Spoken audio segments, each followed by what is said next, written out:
Hello, and welcome to another episode of the Bible in 1 year with the preacher's husband.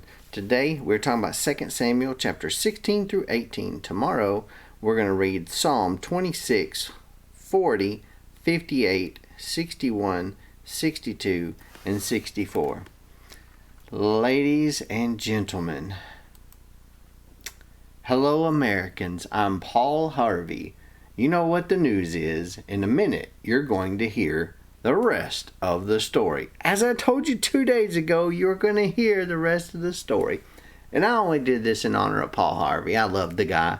He was pretty awesome. He lived from, I believe it was 1918 to 2009. So he had lived a long, good life. I miss Paul Harvey. So anyway, here is the rest of the story. So we're starting in chapter 16 of 2 Samuel. And right off the bat we have Ziba helps David. So who is this Ziba character? So the first two verses here. A little beyond the summit on the eastern side of the Mount of Olives, David's delegation could not be seen by Absalom or anyone else in Jerusalem. Ziba was Mephibosheth's servant. He had earlier arranged for Saul's estate to be restored to his master. We read about that in chapter 9, verses 1 through 10. Now, he brought provisions for David's group, but with a different motive in mind. See, David expressed surprise that Mephibosheth had not come with him and others from his palace, but Ziba informed David that Mephibosheth was staying in Jerusalem because he was hoping to take advantage of the situation to regain Saul's kingdom. The truth of Ziba's assertion, though, could not be substantiated. There is no evidence that that was true. But David, in his kind of turbulent emotional state that he was in at this point, decided to believe Ziba, and he rewarded him with Mephibosheth's estate. So, I asked a question here. Who really helped who in this scenario? The title of this section is Ziba Helps David. But did Ziba really help David, or did David help Ziba? I'll leave that one for you to decide. Now, next we get into Shimei curses David. Okay, so David got to Bahurim, and a man belonging to the family of the house of Saul was there, and his name was Shimei, son of Gera. And he was yelling curses as David approached. He threw stones at David and at all the royal servants, the people and the warriors on David's right and left. Now, who is this guy? Who's this Shimei or Shimei, son of Gera? Nobody really knows. He's only mentioned in the Bible here because of his actions related to Absalom's revolt and David's flight in chapter 19. And the last time we see him is when he is being sentenced during Solomon's reign in 1 Kings chapter 2. That's going to be verses 8 and 9 and verses 36 through 46 if you want to read ahead. But we really don't know a whole lot about that. So the people we were with like, what are you going to do to this guy? You're going to do something? And he's like, nah, we're not going to do anything. David does what David does best when it comes to direct confrontation. He's pretty much said, let it go. I mean, he even says, leave him alone. Let him curse me. He said, maybe the Lord has told him to do this. I don't know. So they leave him alone and they move on. So then we get to Absalom and his advisors. So he had these advisors. Ahithophel was one of his main advisors. Now, David's friend Hushai, the Archite, came to Absalom as well. Remember, we talked about him going to Absalom kind of as a spy. So Hushai said to Absalom, long live the king, long live the king. And they're all like, why in the world are you shouting this? What are you up to? And he basically, let's see here, he basically was beginning to try to convince Absalom that he was on Absalom's side is what he was doing. Because he goes through, and even though he directly says that David's the chosen one in here, he basically says, why can't I just serve his son too? Why, if I've served him, why can't I serve you now? So he's like, all right, you can stay. So Absalom asks Ahithophel, give me your advice, what should we do? And Ahithophel told Absalom, you need to go sleep with all your father's concubines that he left and that he left behind to take care of his palace, and you need to do so in front of everybody. So Absalom's like, okay, I'm game for that.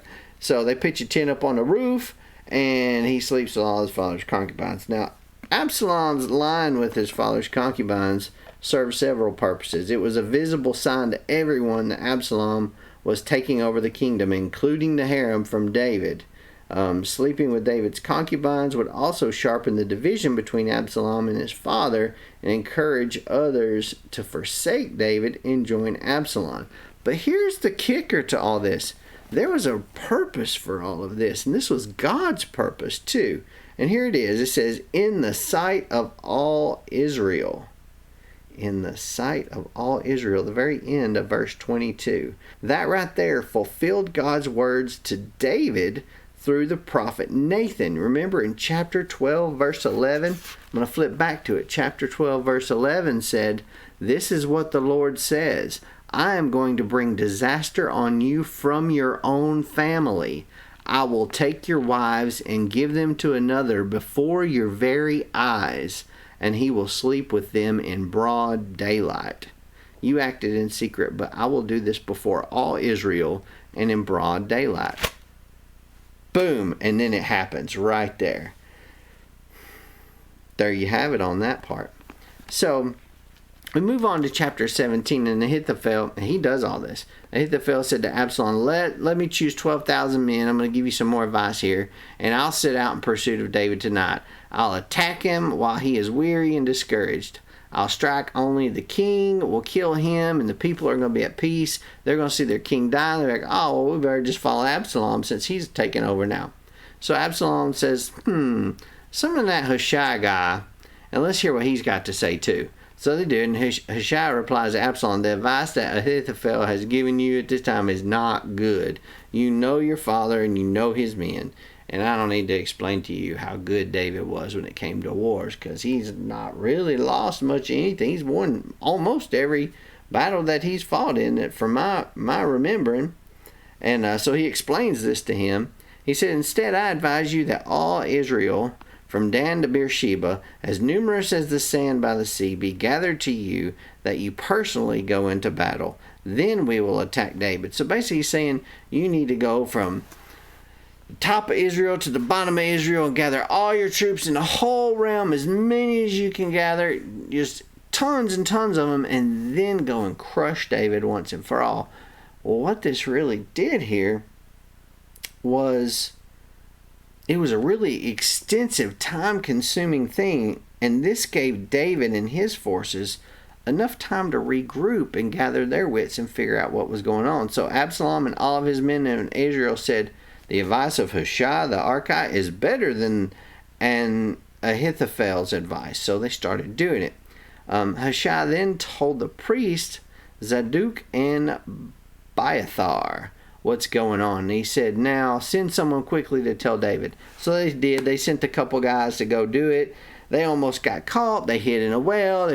This family put a lid on it, threw some grain on top of it to make it look like it was hidden. When the men came through, Absalom's men that were looking for him because they had gotten caught, they had saw that they had run down through here. They passed by, and then of course the family saved him. Now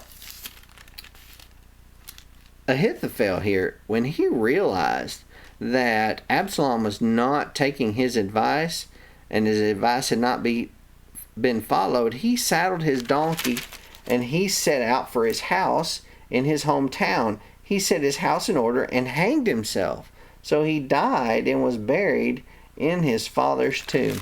Now, I thought, why in the world would he do that? But the more I dug into it, it says that he knew, since his advice had not been followed, that David was going to regain the throne. He knew that Hushai's plan was horrible and was going to fail, and David was going to win. So when David reestablished Ahithophel, it was going to be considered a traitor. Thus, he just committed suicide because he knew he was going to die anyway. The next section is chapter 18, and we're talking about Absalom's death. Now, right here, David starts doing what David does best. And what does David do best? He does war best. That's exactly what he does best. We get to Absalom's he defeats Absalom soundly. There were over 20,000 dead, it said here. But when Absalom's death came along, you remember Absalom and what he looked like? Remember that big old hair he had? Well, Absalom was riding on his mule when he happened to meet David's soldiers. When the mule went under the tangled branches of a large oak tree, Absalom's head was caught fast in the tree. The mule under him kept going, so he was suspended in midair. One of the men saw him and informed Joab. Well, Joab learned about this defensiveless position here, and David's general Joab had once again determined to take matters into his own hands for what he believed to be the king's own good. He told the soldiers to kill him, but they wouldn't do it because David said, when you find Absalom, bring him to me. Don't harm him, bring him to me. Capture him, bring him to me. Well, that didn't happen. He did. Joab killed him. And they used spears to do it. Now, what stuck out to me big time about this section here was in verse 18. It says, when he was alive, Absalom had taken a pillar and raised it up for himself in the king's valley, since he thought, I have no son to preserve the memory of my name. So he named the pillar after himself. It is called Absalom's monument today. Now, Absalom claimed here that he had no sons, but actually we find in chapter 14, verse 27, that he actually had 3 sons. So it makes you wonder, did they precede him in death, or did they die before him? I don't know the answer to that. Maybe it's the case. But anyway, when David found out that Absalom was dead, he was heartbroken. He says in this last verse of chapter 18, my son Absalom, my son Absalom, if only I had died instead of you. Absalom, my son, my son. That is sad. Sad, sad, sadness. And that is the rest of the story. I hope this has touched you. If it has, click the like button and the subscribe button. And of course, click the little jingle bell so you can get notified the next time I upload a video, which will be tomorrow. And we'll see you then.